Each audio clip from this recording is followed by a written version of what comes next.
Hello. In this video, we're going to remind students how to add fractions with different denominators. So up here in the left, we've got the fraction 3/4 plus 5/6. So we're going to add those. Then step number 1 is to get a common denominator. The lowest common denominator is the number that is the smallest multiple of both 4 and 6. Well, 4 times 3 is 12, 6 times 2 is 12, so our lowest common denominator is going to be 12. Now we multiply 4 times 3 to get 12. We multiply the numerator by the same number, and that gives us 9/12. 6 times 2 is 12, and multiply the numerator by the same number, and that gives us 10.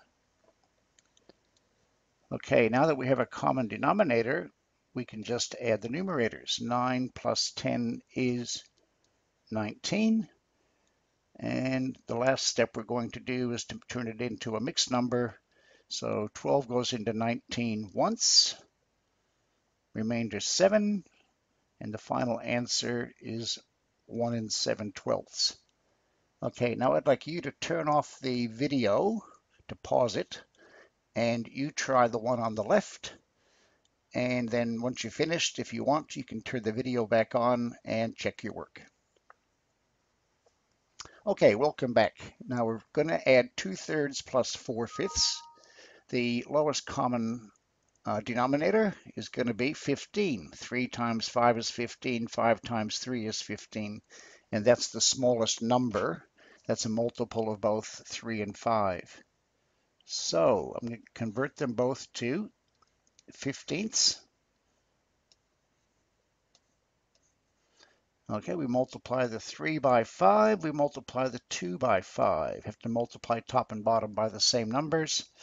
That gives us 10, and 5 times 3 is 15, 4 times 3 is 12. Okay, now that we have a common denominator, we can just add the numerators. 15 is my denominator, 10 plus 12 is 22. So we got 22 on 15. And now to convert that to a mixed number, 15 goes into 22 once. 22 take 15 is 7, so we've got remainder 7 on 15. And that's a quick reminder of how to add fractions.